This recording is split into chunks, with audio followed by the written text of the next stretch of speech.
പാരൻറ്റിങ്ങിലെ ഒന്നാമത്തെ പ്രശ്നം digital overload and screen addiction. കുട്ടികൾ കൂടുതൽ സമയം സ്ക്രീനിലാണ്. പാരൻ്റ് തന്നെ ഇതിലുമാണ്. ഉമ്മ ഓൺലൈൻ മജ്‌ലിസിലാണ്, ഉപ്പ വേറെ അർജൻറ്റീന ഫ്രാൻസ് പെനാൾട്ടി ഷൂട്ടൗട്ട് ഈ വർഷം തന്നെ 36ാമത്തെ കാണലാണ് ഒരു ഉദാഹരണം. അപ്പം ഈ ഉപ്പയും ഉമ്മയും അങ്ങനെ ആവുന്നത് ആദ്യം ഒന്ന് കുറച്ചു കൊണ്ടുവരണം. പരമാവധി മക്കളുടെ മുമ്പിൽ നിന്ന് മൊബൈൽ ഉപയോഗം കുറക്കണം. നിങ്ങളെ ബിസിനസ് ആവശ്യമാവാം, സോൺ ആവശ്യമാവാം, സംഘടനാ താല്പര്യമാവാം. ആ ബ്ലൂടൂത്ത് ഹെഡ്സെറ്റൊക്കെ ഒന്ന് ഊരുക, എന്നിട്ട് പച്ചയായ മനുഷ്യനാവുക. സ്ക്രീൻ ഉപയോഗിക്കരുത് എന്ന് പുതിയ കാലത്ത് പറഞ്ഞിട്ട് പ്രത്യേകിച്ച് കാര്യമൊന്നും ഉണ്ടാവില്ല, പക്ഷേ അത് കൺട്രോളിലേക്ക് കൊണ്ടുവരണം. അതിന് മെയിനായിട്ട് ശ്രദ്ധിക്കേണ്ടത് കൂടുതൽ വർത്തമാനങ്ങൾ പറയുന്ന ഫാമിലി ആവണം. ഭക്ഷണം കഴിക്കുമ്പോൾ ഒന്നിച്ചിരിക്കണം. അക്സറുൽ ബർക്ക ഫി അക്സരിൽ അയാദി. കുറേ കൈകളിലെടുത്താണ് കുറേ ബർക്കത്തുണ്ടാവുക. ഒറ്റ തളികയിൽ തന്നെ നിലത്തിരുന്നിട്ട് ഭക്ഷണം കഴിച്ചാൽ ആ വീട്ടുകാർക്ക് താഴ്മ ഉണ്ടാവും. കുറേ കൈ അയാദി എന്ന് പറഞ്ഞാൽ ജമ്മുൽ ജം എന്നാണ് അതിന് സമാരൊക്കെ പറയുന്നത്. വൽ അയാദി ഷാഹിദാന്നുണ്ടല്ലോ, ജംഉൽ ജമ്മാണ്. അൽഫയിൽ ഒരു ബൈത്താണത്. ഐദിൻ യദ് എന്ന് പറഞ്ഞാൽ ഒരു കൈ, ഐദി എന്ന് പറഞ്ഞാൽ കൈകൾ. ഐന്ത്യൻ ജമ്മാണ് അയാദി എന്ന് പറഞ്ഞാൽ. എത്ര കൈ ഒരു തളികയിലേക്ക് വരാൻ പറ്റും അത്രയും ഉണ്ടായാലും അത്രയും ബർക്കത്തുണ്ടാവും അവിടെ.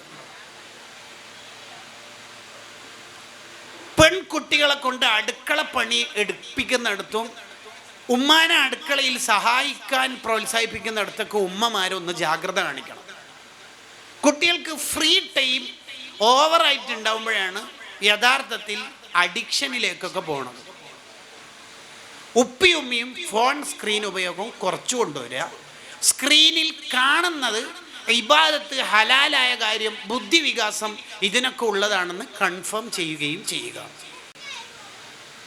ഈ അടുത്ത് ഒരിടത്ത് പോയപ്പോൾ ആ മോന് യഥേഷ്ടം ടാബൊക്കെ ഉപയോഗിക്കുന്ന കണ്ടപ്പോൾ ഞാൻ അവരുടെ ഉപ്പനോട് ചോദിച്ചു, എനിക്ക് വ്യക്തിബന്ധമുള്ള ആളാണ്, ഈ മോനിക്കിങ്ങനെ ഫോണും ടാബൊക്കെ യഥേഷ്ടം കൊടുക്കുന്നത് നിങ്ങൾക്കൊരു സുഖക്കുറവില്ലേ? ഇല്ല ഉസ്താദ്, അവനൊന്നും മോശം ഉപയോഗിക്കില്ല. അതങ്ങനെ ഉറപ്പ് പറയാൻ കാരണം ഓനിപ്പോൾ 7 ജുസ് ഹാഫിളാണ്. ആകെ ആ കുട്ടി 3ാം ക്ലാസ്സിലോ 4ാം ക്ലാസ്സിലോ എത്തിയിട്ടുള്ളൂ. 7 ജുസ് ഹാഫിളാണ്. അവന് മുഴുവൻ ഈ ഓൺലൈനിൽ നിന്ന് ഉസ്താദുമാർ വഴി പഠിച്ചത്. അതിനു വേണ്ടി അവന് ഉപയോഗിക്കുള്ളൂ. പിന്നെ എന്തെങ്കിലുമൊക്കെ ഡ്രോയിങ്ങിന് വേണ്ടി, ചിത്രം വരയ്ക്കാൻ വേണ്ടിയാണ് ഞാൻ ടാബ് ഹാൻഡ് ഓവർ ചെയ്യൽ. അത് വരച്ചു കഴിഞ്ഞാൽ ഞാനത് തിരികെ വാങ്ങാൻ തന്നെ ഒന്ന് തരും. എന്താ കാരണം എന്ന് വെച്ചാൽ അരമണിക്കൂറിലേക്ക് അലാറം വെച്ചിട്ടുണ്ട്, ആ സമയമാകുമ്പോൾ ഒന്ന് തന്നു. ഇപ്പം എൻ്റെ അടുത്ത് മൂപ്പര് വെച്ച് നിങ്ങൾ കുട്ടികൾക്ക് കളർ ബുക്കൊക്കെ വാങ്ങിക്കൊടുക്കാറുണ്ടോ? ഞാൻ പറഞ്ഞിട്ടുണ്ട്. എങ്ങനെ വാങ്ങും? ഞാൻ പറഞ്ഞു യാത്രയിലൊക്കെ നമ്മൾ ഏറനാട് ട്രെയിനിലൊക്കെ മിക്കപ്പോഴും 150 റുപ്യൻ്റെ 4 പുസ്തകം, ക്രയോൺസ്, ആനിമൽസ്, ഫ്രൂട്ട്സ് അങ്ങനെയൊക്കെ പറഞ്ഞിട്ട് അത് വിൽക്കാറുണ്ട്. അപ്പോൾ അതൊരു ഓഫറാന്ന് ചോദിച്ചിട്ട് വാങ്ങും. പുസ്തകം എത്ര 100 രൂപ അതിന് ചിലവാക്കി? ഓരോന്ന് തീരുമ്പോൾ ഓരോന്ന് വാങ്ങും. ഞാൻ പിന്നെ ഒന്നും ചിലവാക്കില്ല. ഈ ടാബിൽ ആപ്പ് ഉപയോഗിച്ചിട്ട് ഓൻ ചിത്രം വരക്കും, വരച്ച് കഴിഞ്ഞാൽ ഓന് തിരിച്ചു വരും. വളരെ ഒരു ക്രിയേറ്റിവിറ്റിയുള്ള ഒരാശയമായിട്ട് തോന്നി. ഉപയോഗിക്കാൻ എൻ്റെ മക്കൾക്ക് എല്ലാം അറിയാം, ടാബ് അറിയാം, കമ്പ്യൂട്ടർ ഉപയോഗിക്കാനൊക്കെ അറിയാം. ബട്ട് ഒരു മോശത്തരത്തിന് പെടൂല എന്ന് എനിക്ക് ഉറപ്പാണ്. കാരണം ഇൻ്റർനെറ്റ് സൗകര്യങ്ങളുള്ള എന്ത് സംവിധാനവും സെൻട്രൽ ഹാളിലേ ഉള്ളൂ, പ്രൈവറ്റ് റൂമുകളിൽ ഒന്നും ഇല്ല. എന്തെങ്കിലും നെറ്റിൽ നിന്ന് കാണാൻ, കേൾക്കാൻ, ഡൗൺലോഡ് ചെയ്യാനുണ്ടെങ്കിൽ സെൻട്രൽ ഹാളിൽ നിന്ന് എല്ലാവരും കാണത്തക്ക വിധത്തിലാണ് ഇവിടെ ലാപ്ടോപ്പ് സംവിധാനിച്ചിട്ടുള്ളത്. റൂമിൽ നിന്ന് ഒറ്റയ്ക്ക് പോയിട്ട് 11:30 വരെ 12 വരെ കുതിരക്കളി കളിക്കാനൊന്നും എൻ്റെ മക്കൾക്ക് അനുമതിയില്ല. അത് അവർക്ക് കൺട്രോളായിട്ട് തോന്നിയിട്ടുമില്ല. ഇങ്ങനെയും പാരൻസ് ഉണ്ട് എന്നാണ് ഇതിനോട് ചേർത്ത് പറയാനുള്ളത്. രണ്ടാമത്തത്, ഇപ്പോഴത്തെ പാരൻറ്റിങ് മേഖലയിൽ നേരിടുന്ന രണ്ടാമത്തെ ഒരു വെല്ലുവിളി mental health and emotional wellbeing. കുട്ടികൾക്ക് മാനസികാരോഗ്യം കുറഞ്ഞുപോയി. അങ്ങനെ പറഞ്ഞാൽ 10 വിഷയത്തിൽ 9 വിഷയത്തിൽ A+ കിട്ടി. ഒരു വിഷയത്തിൽ Z ഒന്നും ആയിട്ടില്ല, A മാത്രമേ ആയിട്ടുള്ളെങ്കിലും പെൺകുട്ടികൾക്ക് ആൺകുട്ടികൾക്ക് ടെൻഷനാണ്. ഓനോട് സംസാരിക്കുമ്പോൾ തോറ്റ ഫീലിങ്ങിൽ കരയും. ഞാൻ വളരെ പ്രതീക്ഷയോട് കൂടിയാണ് കേടാ. അതേസമയത്ത് നമ്മളൊക്കെ പണ്ട് SLC പഠിക്കുന്ന കാലത്ത് 210 ജയിക്കാൻ വേണ്ട മിനിമം. അന്ന് 210 കിട്ടിയാൽ ലഡു വിതരണമല്ല കണ്ട കോളേജ് മൊത്തം നമ്മൾ വിലക്ക് വാങ്ങിയ ഫീലിങ്ങിലായിരുന്നു ലഡു വിതരണം ചെയ്തത്. എന്തെങ്കിലും പ്രശ്നം ഉണ്ടായി നമുക്ക് തന്നെ അറിയാം. ഇംഗ്ലീഷിന് മാർക്ക് 10, ഇംഗ്ലീഷ് സെക്കൻഡിന് 10. കാരണം നമ്മൾ ആരോ ജയിപ്പിച്ചതെന്ന് നമുക്ക് തന്നെ ഉറപ്പാണ്. ഈസും വാസും എന്താന്ന് തന്നെ അറിയില്ല. ഒരു essay അന്ന് നമ്മൾ എങ്ങനെയാണ് കാണാണ്ട് പഠിച്ചത്? റൂക്കോൾ വാസ് എ ഗ്രേറ്റ് മെയ്സർ എന്നതാണ് പഠിച്ചതെങ്കിൽ റൂക്കോൾ റൂക്കോൾ റൂക്കോൾ was was was was was എന്തെല്ലാം കഷ്ടപ്പെട്ടിട്ടാണ് പഠിച്ചത്. എന്നിട്ട് എന്തെങ്കിലും ടെൻഷൻ ഉണ്ടായില്ല. ഇന്ന് കുട്ടികൾക്ക് മെൻ്റൽ ഹെൽത്ത് കുറഞ്ഞുപോയി. അത് പഠനത്തിൻ്റെ മേഖലയിൽ മാത്രമൊന്നുമല്ല കേട്ടോ, എല്ലാ മേഖലയിലും. മൊബൈൽ തരാത്തതിന് ആത്മഹത്യ ചെയ്ത പെൺകുട്ടി, ഭക്ഷണം പാചകം അറിയാത്തതുകൊണ്ട് ഭർത്താവ് കുറ്റപ്പെടുത്തിയതുകൊണ്ട് കിണറിൽ ചാടി ആത്മഹത്യ ചെയ്ത പെൺകുട്ടി. എങ്ങനെയുണ്ട്? നിങ്ങൾ കുറച്ച് പ്രായമുള്ള പ്രവാസികളോട് വെറുതെ ചോദിച്ചു നോക്കിയേ, അജയരെ എപ്പോഴാണ് UAE ആദ്യമായിട്ട് പോയത്? UAE ഞാൻ 1900 കൃത്യമായിട്ട് പറഞ്ഞാൽ 88 സൗദിയിലെ ദമാമിലേക്കായിരുന്നു ആദ്യം പോയത്. പിന്നെ അവിടെ 3-4 കൊല്ലം ഉണ്ടായി. പിന്നെ അവിടുന്ന് മാറിയിട്ട് ബിസിനസ് പൊട്ടിപ്പോയി. പിന്നെ അൽക്കോബറിലേക്ക് മാറി. അവിടുന്ന് പിന്നെ നേരെ മസ്കറ്റ് പിടിച്ചു. സലാല കുറച്ച് കാലം ഉണ്ടായിന്. പിന്നെ ബഹ്റൈനിലെ മനാമയിലേക്ക് വിട്ട്. പിന്നെ അതൊന്നും ക്ലിക്കാവില്ല എന്ന് വിചാരിച്ചിട്ട് UAE വന്നതാണ്. പിന്നെ UAE 10-20 കൊല്ലം ഉണ്ടായിരുന്നു. ഒരു സ്ഥലത്തൊന്നും നാട്ടിലേക്ക് തൊപ്പിയിട്ടിട്ട് വന്നിട്ടില്ല. 4 മക്കളെയും കെട്ടിച്ച് 3 പെങ്ങന്മാരെയും കെട്ടിച്ചിട്ടാണ് മൂപ്പര് ഒരു വീടും കല്യാണമൊക്കെ ശരിയാക്കി വെച്ചത്. ജയിച്ചിട്ടേ വന്നിട്ടുള്ളൂ. ഇന്ന് നിങ്ങളൊന്ന് വിസ എടുത്തിട്ട് മോനെ അയച്ചു നോക്കിയേ, എങ്ങനെ അടുത്ത കുബൂസ് ഒന്നും ഒരിക്കലും ആ ചൂട് ഒന്ന് തിരിച്ചു വരും. മെൻ്റൽ ഹെൽത്ത് കുറഞ്ഞുപോയി. അതിജയിക്കാനുള്ള ശക്തി കുറഞ്ഞുപോയി. പണ്ട് നമ്മളൊരു കുട്ടിനെ വെക്കേഷൻ കാലത്ത് നിസ്കാരമില്ല ഭക്ഷണമില്ല അവൻ്റെ എന്ത് ഫുട്ബോളും ടൂർണമെൻറ്റും ആണെന്ന് പറഞ്ഞിട്ട് പിടിച്ച് കൊണ്ടുവന്നിട്ട് അവൻ്റെ റൂമിൽ പൂട്ടിയിട്ടാൽ നമ്മളും ഭാര്യയും തമ്മിലൊരു കരാറിൽ ഒപ്പിടും, കുറച്ച് നേരം അവിടെ കിടക്കണം അങ്ങനെ പറയും അല്ലേ. ഇന്നൊരു പെൺകുട്ടിയോ ആൺകുട്ടിയോ നമ്മൾ പിടിച്ച് കൊണ്ടുവരാണ്ട് ഒറ്റക്കന്നെ റൂമിൻ്റെ ഉള്ളിൽ പൂട്ടിയിട്ട് നിങ്ങൊന്ന് വിളിച്ചോ കിടക്കണം. എന്നതിൻ്റെ കാരണം കുട്ടികൾക്ക് മനസ്സിന് ആരോഗ്യം കുറഞ്ഞുപോയി. CB തോമസ് എന്ന IPS ഉദ്യോഗസ്ഥൻ്റെ മലയാളി ഇങ്ങനെ മരിക്കണമെന്നിട്ടൊരു പുസ്തകമുണ്ട്, DC പ്രസിദ്ധീകരിച്ച്. നമ്മളത് വെറുതെ വായിക്കുന്നതല്ല, ഒന്ന് വായിച്ചു. അതിൽ മുസ്ലിമീങ്ങളിൽ ആത്മഹത്യ കുറവ് എന്ന് മറ്റൊരു പഠനം വർഷങ്ങൾക്ക് മുമ്പ് അയാൾ എഴുതി വെക്കാനുള്ള കാരണം അവരുടെ ഈത്തിഖാദാണ്, ഈമാനാണ്, വിശ്വാസമാണ്. ഇത് നമുക്ക് കൊടുക്കാൻ നമുക്ക് കഴിയുന്നില്ല. മദ്രസയിൽ നിന്ന് 6ാം ക്ലാസ്സിൽ നിന്ന് ഒഴിവാക്കി, 3ാം ക്ലാസ്സിൽ നിന്ന് പിള്ളേർ മദ്രസയിൽ നിന്ന് ഒഴിവായി, 8ാം ക്ലാസ്സിൽ നിന്ന് മദ്രസയിൽ നിന്ന് ഒഴിവായി. അതാണ് അതിൻ്റെ ഒരു കാരണം. മാനസികാരോഗ്യം കുട്ടികൾക്ക് കിട്ടാൻ ഏറ്റവും പ്രധാനമായിട്ട് ചെയ്യേണ്ടത് അല്ലാഹ് എന്ന വിശ്വാസത്തിലേക്ക് കുട്ടികളെ എത്തിക്കണം. ലാ ഹൗല വലാ ഖുവത ഇല്ലാ ബില്ലാഹ്. ഏത് LLB പഠിച്ച വക്കീലിനേക്കാളും മേലെയാണ് ഓൾ വക്കീലായ ഹസ്ബുനല്ലാഹു വ നിഅമൽ വക്കീൽ. അല്ലാഹ് എന്ന ബോധ്യത്തിലേക്ക് കുട്ടികളെ എത്തിക്കണം. അപ്പോൾ തോൽക്കാൻ കുട്ടികൾക്ക് മനസ്സ് സമ്മതിക്കൂല. 1000 ആൾക്കാർ എഴുതുന്ന പരീക്ഷയിൽ ഒരാൾ മാത്രമേ ജയിക്കുള്ളൂ എങ്കിലും നമ്മളെ മോനായിരിക്കും ആ ഒരാൾ. ആ കോൺഫിഡൻഷ്യലിലേക്ക് കുട്ടികളെ എത്തിക്കണം. അതെങ്ങനെ എത്തിക്കണം? അള്ളാഹുവിനെ പഠിപ്പിച്ചു കൊടുക്കണം. മുമ്പിൽ ആർത്തിരമ്പുന്ന സമുദ്രം, 10,000 ശത്രുക്കളെയും കൂട്ടിയിട്ട് ഫിറഔനിന്റെ നേതൃത്വത്തിൽ പിന്നിൽ സൈന്യം, ഒന്നിച്ചുള്ള ബനു ഇസ്രായേലുകാരാണെങ്കിൽ വോൾട്ടേജ് കുറഞ്ഞിട്ട് പറയാണ് ഇന്നാല മുതറക്കൂൻ, ഇപ്പം നമ്മളെ പിടിക്കും നബിയെ എന്ന്. പതറിയോ Musa Nabi? Future tense, past tense, continuous tense, എല്ലാ ടെൻസും നെഗറ്റീവിലേക്കാണ് പോകണത്. എന്നിട്ട് മൂസാ നബി നെഗറ്റീവിലേക്ക് പോയോ? ഇല്ല. മൂസാ നബി എന്താ പറഞ്ഞത്? ഇന്നമഈ റബ്ബി സയഹ്ദീൻ, എൻ്റെ കൂടെ അള്ളുണ്ട്. അടിച്ചില്ലേ വടി കൊണ്ട്, പിളർന്നില്ലേ കടല്, നടന്നില്ലേ വഴികൾ. ഈ മൂസാ നബിനെ ഹൃദയത്തിലേക്ക് ചേർത്ത് പിടിച്ചുകൊണ്ടിരിക്കണം കുട്ടികളെ.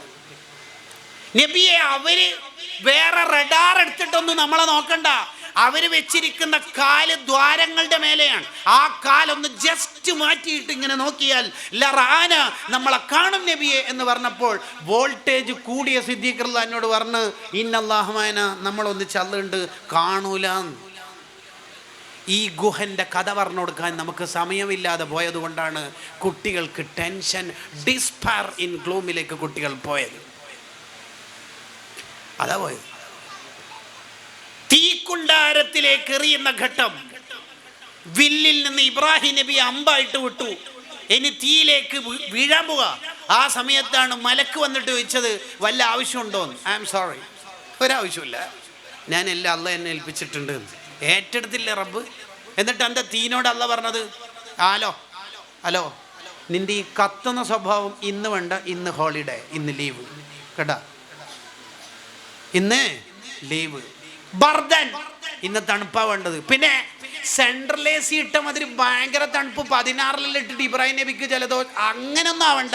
വസലാം എന്നല്ലേ ഇബ്രാഹിം നബിക്ക് കംഫർട്ടായ തണുപ്പ് മതി, ഓവർ തണുപ്പ് വേണ്ട. ഹലോ, അന്ന് ദുനിയാവിൽ ഒരു തീക്കും തണുപ്പല്ലാതെ ഇല്ല. ഈ അല്ല എന്നല്ലേ നമ്മളെ അല്ല അല്ലേ? അതെ, അത് കുട്ടികളിലേക്ക് ആശയമായിട്ട് പകർന്നു കൊടുക്കുന്നിടത്ത് ഡിജിറ്റൽ ഓവർലോഡ് കാലത്തെ പാരൻസിന് സാധിക്കുന്നില്ല എന്നുള്ളത് കുട്ടികളുടെ പ്രശ്നമല്ല, പാരൻസിൻ്റെ പ്രശ്നം.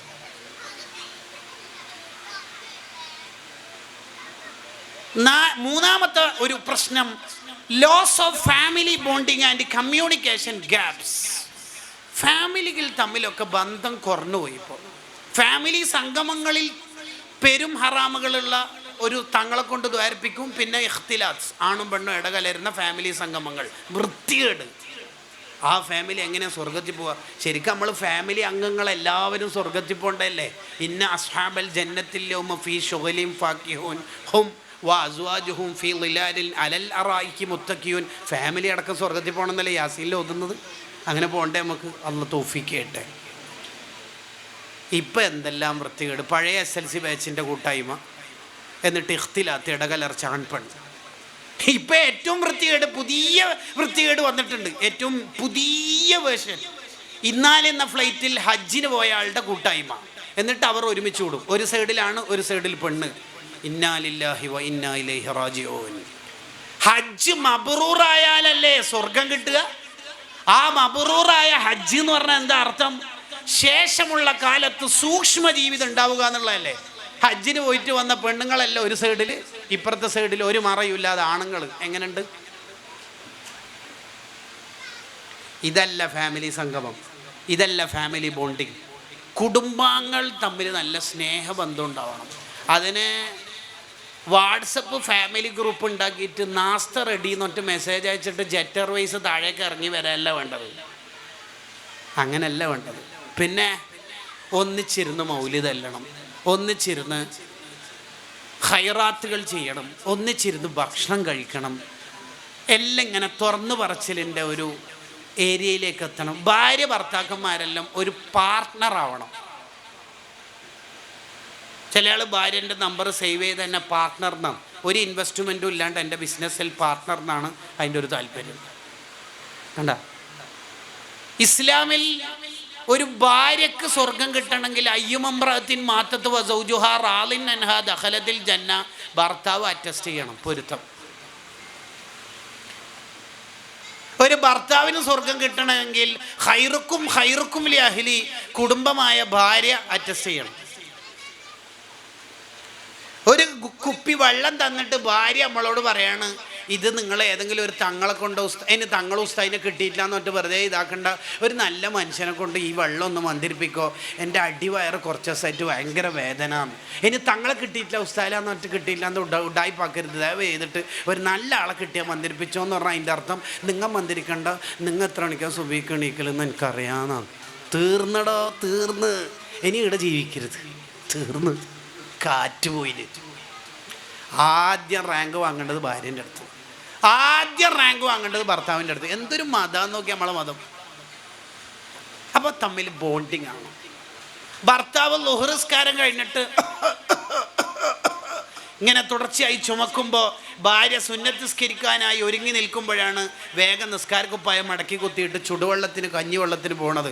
ഇത് കാണുന്ന ഫാത്തിമ ഷെറീൻ അല്ലെങ്കിൽ ഫാത്തിമ ഹിബ എന്ന മോൾക്ക് ഇനി വേറെ പ്രീ മിലിറ്ററി ക്ലാസ്സിൻ്റെ ആവശ്യമൊന്നുമില്ല. ഭർത്താവിനോട് എങ്ങനെയെന്നുള്ള ക്ലാസ് ഒരു ഓൺലൈനിലും വേണ്ട, ഒരു ഓഫ്ലൈനിലും വേണ്ട, ആ ഉമ്മാൻ്റെ ജീവിതത്തിൽ നിന്ന് കാണിച്ചു കൊടുക്കണം. ഫാമിലി ബോണ്ടിങ് അങ്ങനെ വേണം. ഭാര്യൻ്റെ ഇഷ്ടം എന്താണെന്ന് ഭർത്താവ് ആദ്യം പഠിക്കണം. ഞാൻ എന്ത് ചെയ്ത് കൊടുക്കലാണ് ഭാര്യയ്ക്ക് ഇഷ്ടമെന്ന് പഠിക്കണം. ഭർത്താവ് എൻ്റെ അടുത്ത് നിന്ന് എന്താണ് ആഗ്രഹിക്കുന്നത് ഭാര്യ മനസ്സിലാക്കണം. എന്നിട്ട് ഇഷ്ടങ്ങൾ തമ്മിൽ കൈമാറണം. അതൊക്കെ നീണ്ട നേരം പറയേണ്ടതാണ്, ഞാൻ ചുരുക്കുകയാണ്.